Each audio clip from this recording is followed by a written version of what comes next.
আমাৰ SLRC GK যিখিনি general নলেজৰ question সেইখিনি কুৱেশ্যনৰ আমাৰ যে ফাৰ্ষ্ট ভিডিঅ' আমি টোটেল 15 কুৱেশ্যন ডিছকাছ কৰিম তো ফাৰ্ষ্ট যেটো কুৱেশ্যন আমাৰ আহিছিলে 2022 ফাৰ্ষ্ট কুৱেশ্যনটো আছে 2024 গ্ৰীষ্মকালীন অলিম্পিক কোনখন চহৰত আয়োজিত হ'ব 2024 যিখন গ্ৰীষ্মকালীন অলিম্পিক কোনখন চহৰত আয়োজিত হ'ব তাৰ আনসাৰটো হ'ল পেৰিছত অনুষ্ঠিত হ'ব মেনিলা কোনখন দেশৰ ৰাজধানী চহৰ তো মেনিলা কোনখন দেশৰ ৰাজধানী চহৰ তাৰ কাৰেক্ট আনসাৰটো হৈছে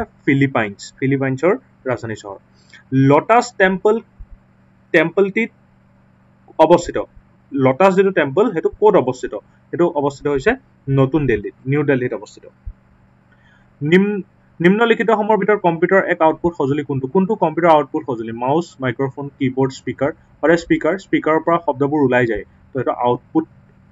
ডিভাইস নিম্নলিখিত কোনটো পৰ্বতমালাক ভূতাত্ত্বিকভাৱে আটাইতকৈ পুৰণি বুলি বিবেচিত কৰা হয় আটাইতকৈ পুৰণি পৰ্বতমালা কোনটো পৰ্বতমালা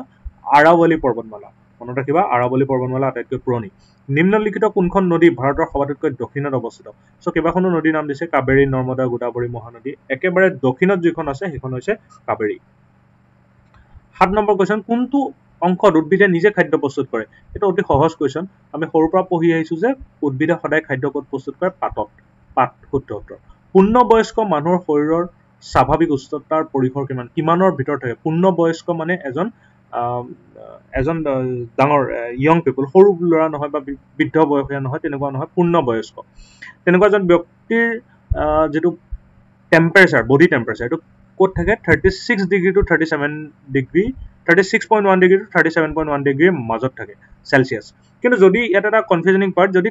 ফাৰেনহাইটত যদি দি দিয়ে ইউনিটটো ইয়াতে আছে কিমান সেলসিয়াসত আছে কেতিয়াবা ফাৰেনহাইটতো থাকে ফাৰেনহাইটত থাকিলে তাৰ কাৰেক্ট আনসাৰটো হ'ব 97 ডিগ্ৰী ফাৰেনহাইট টু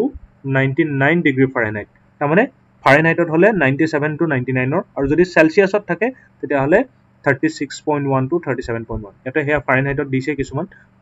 তো ইয়াৰ কাৰেক্ট আনসাৰটো বি নিম্নলিখিত কোনটো জ্যামিতিক আকৃতিত সমান্তৰাল বাহু পোৱা নাযায় সমান্তৰাল বাহু ক'ত পোৱা নাযায় ৰম্বাস পঞ্চভুজ বৰ্গক্ষেত্ৰ সমান্তৰিক তো বৰ্গক্ষেত্ৰ মানে কি যাৰ চাৰিডাল বাহু সমান তাত সমান্তৰাল বাহু পোৱা যায় সো সমান্তৰাল বাহু আছে সমান্তৰাল বাহু মানে কি যাৰ কটাকটি নকৰে এই বাহুডাল যদি এনেকে বহাই দিও এডাল যদি এনেকে বহাই দিও কটাকটি কৰিব নে নকৰে তাৰ মানে এডাল সমান্তৰাল বাহু বৰ্গত পোৱা যায় সামান্তৰিকটো কেনেকুৱা এনেকুৱা দেখিবলৈ এনেকুৱা সো ইয়াতো যদি মই এই বাহুডাল যদি বহাই দিও আৰু এডালো যদি বহাই দিও ই কটাকটি যদি নকৰে এডাল কি হ'ব সমান্তৰাল তাৰ মানে সামান্তৰিকটো সমান্তৰাল বাহু পোৱা যায়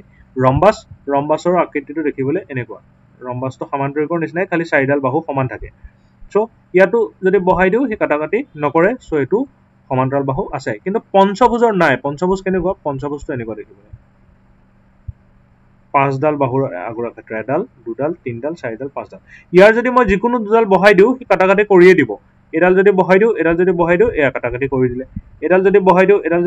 এয়া কটাকটি কৰি দিলে এডাল যদি বহাই দিও এডাল বহাইলে কটাকটি কৰি দিলে যি বাহুৱে মই নবহাও কিয় কটাকটি কৰিবই সব পঞ্চভুজটোত সমান্তৰাল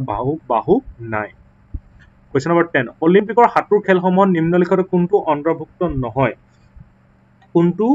খেল নাই তাৰ কাৰেক্ট আনসাৰটো হৈছে ব্ৰেক ষ্ট্ৰোক খেলটো অলিম্পিকৰ হাতুৰ খেলসমূহৰ ভিতৰত এটো ব্ৰেক ষ্ট্ৰোকটো নপৰে বাকিখিনি পৰে কিন্তু ব্ৰেক ষ্ট্ৰোক নপৰে নিম্নলিখিত কোনবিধ পক্ষীয়ে গছৰ খুৰাঙত বাস কৰে গছৰ খুৰাঙত বাস কৰা পক্ষীবিধ হৈছে কি হৈছে ধনেশ পক্ষী নিম্নলিখিত কোনটো ভাৰতবৰ্ষৰ ৰাষ্ট্ৰীয় পশু কি ভাৰতবৰ্ষৰ ৰাষ্ট্ৰীয় পশু হৈছে ঢেকিয়াপতীয়া বাঘ ভাৰতবৰ্ষৰ ৰাষ্ট্ৰীয় পশু তাৰ পিছত আহিলে 13 কোন গৰাকী ব্যক্তিক ভাৰতৰ লৌহ পুৰুষ হিচাপে জনা যায় লৌহ পুৰুষ বুলি কোনজন ব্যক্তিক কৰা হয় চৰ্দাৰ বল্লভভাই পটেল 14 নম্বৰ প্ৰশ্নটো হৈছে কোন গৰাকী ব্যক্তি ভাৰতৰ মিসাইল মেন ৰূপে জনা যায় একদম সহজ এপিজে আব্দুল কালাম নিম্নলিখিত সমূহৰ কোনটো কম্পিউটাৰ ষ্টৰেজ বা মেমৰি সৰ্ববৃহৎ একক তো কম্পিউটাৰ ষ্টৰেজৰ যিবোৰ থাকে জিবি এমবি তেনেকৈ আমি জানো সো ইয়াৰে আটাইতকৈ ডাঙৰ যেটো ইউনিট হেতু হৈছে টেৰাবাইট টিবি আমি যদি কওঁ 1 টিবিত কিমান থাকে আমি ল্যাপটপ বা কম্পিউটাৰ কিনিব গলে আমি চাও যে কিমান সাইজ আছে এটা হাৰ্ড ডিস্ক কিমানৰ যে 1 টিবি বা হাৰ্ড ডিস্ক কিনিব গলো আমি চাও 1 টিবি হাৰ্ড ডিস্ক তাৰ মানে 1000 জিবি সোমাই থাকে তাত সো আটাইতকৈ ডাঙৰ ইউনিটটো হৈছে টেৰাবাইট